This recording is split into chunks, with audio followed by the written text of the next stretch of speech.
The symptoms of exocrine pancreatic cancers and pancreatic neuroendocrine tumors are often different, so they are described separately. Having one or more of the symptoms below does not mean you have pancreatic cancer. In fact, many of these symptoms are more likely to be caused by other conditions. Still, if you have any of these symptoms, it's important to have them checked by a doctor so that the cause can be found and treated, if needed. Early pancreatic cancers often do not cause any signs or symptoms.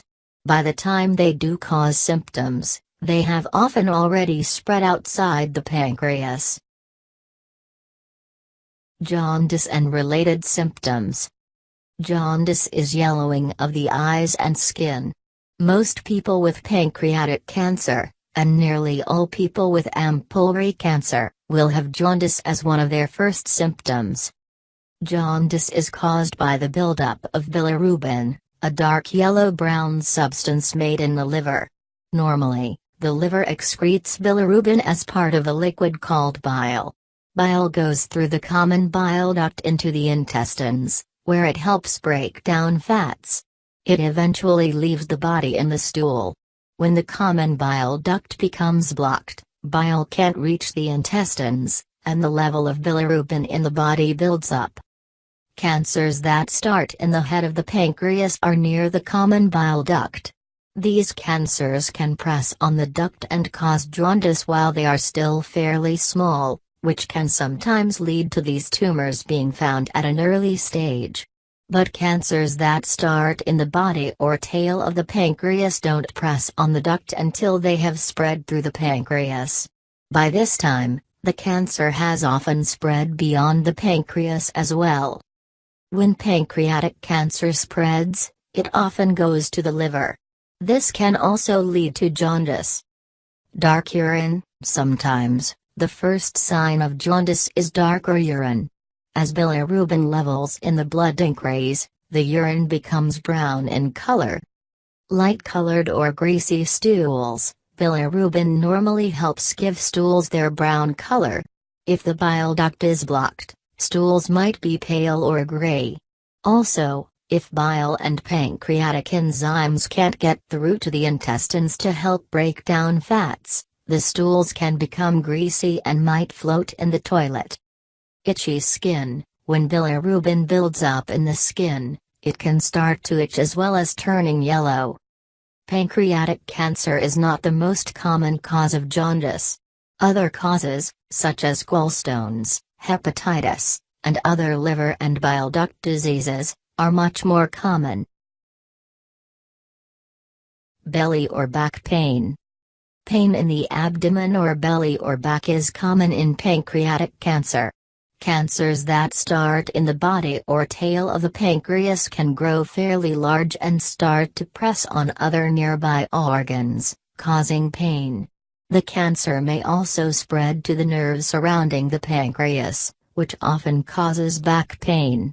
Of course, pain in the abdomen or back is fairly common and is most often caused by something other than pancreatic cancer. Weight loss and poor appetite. Unintended weight loss is very common in people with pancreatic cancer. These people often have little or no appetite. Nausea and vomiting. If the cancer presses on the far end of the stomach, it can partly block it, making it hard for food to get through. This can cause nausea, vomiting, and pain that tend to be worse after eating. Gallbladder or liver enlargement. If the cancer blocks the bile duct, bile can build up in the gallbladder, making it larger. Sometimes a doctor can feel this, as a large lump under the right side of the ribcage, during a physical exam. It can also be seen on imaging tests.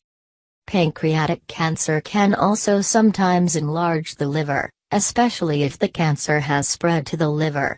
The doctor might be able to feel this below the right ribcage as well on an exam, or it might be seen on imaging tests. Blood clots. Sometimes, The first clue that someone has pancreatic cancer is a blood clot in a large vein, often in the leg. This is called a deep vein thrombosis or DVT. Symptoms can include pain, swelling, redness, and warmth in the affected leg. Sometimes a piece of the clot can break off and travel to the lungs, which might make it hard to breathe or cause chest pain. A blood clot in the lungs is called a pulmonary embolism or PEM. Still, having a blood clot does not usually mean that you have cancer. Most blood clots are caused by other things. Fatty tissue abnormalities. Some people with pancreatic cancer develop an uneven texture of the fatty tissue underneath the skin.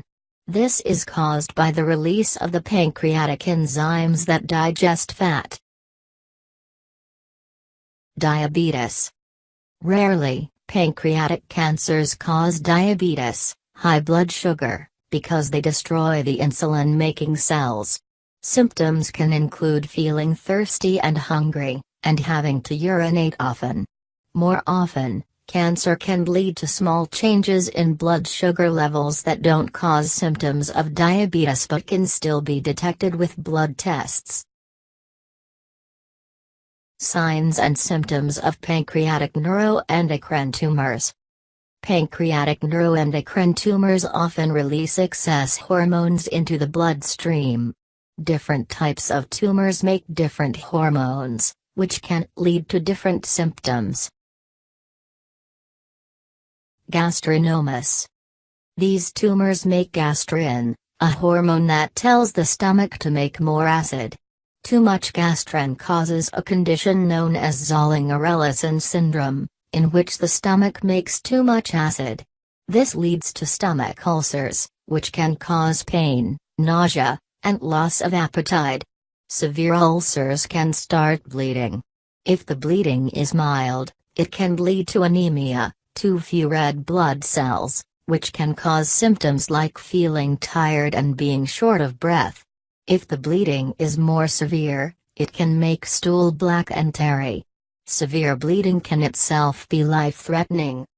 If the stomach acid reaches the small intestine, it can damage the cells of the intestinal lining and break down digestive enzymes before they have a chance to digest food. This can cause diarrhea and weight loss. Glucagonomas. These tumors make glucagon, a hormone that increases glucose, sugar, levels in the blood. Most of the symptoms that can be caused by a glucagonoma are mild and are more often caused by something else. Excess glucagon can raise blood sugar, sometimes leading to diabetes. This can cause symptoms such as feeling thirsty and hungry, and having to urinate often. People with these tumors can also have problems with diarrhea, weight loss, and malnutrition. The nutrition problems can lead to symptoms like irritation of the tongue and the corners of the mouth.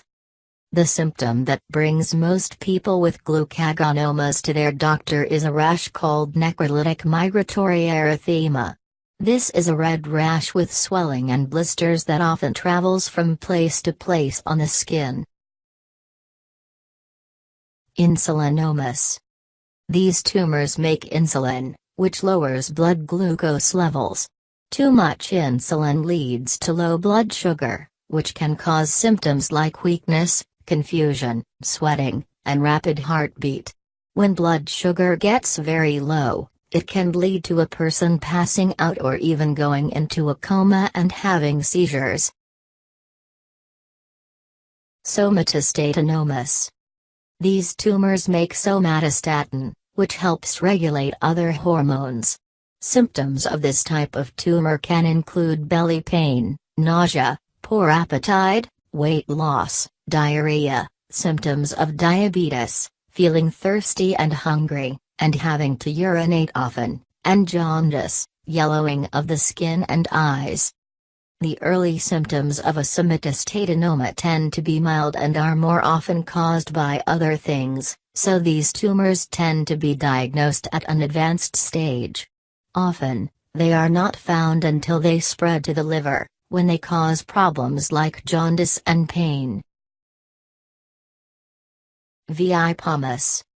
These tumors make a substance called vasoactive intestinal peptide, VIP.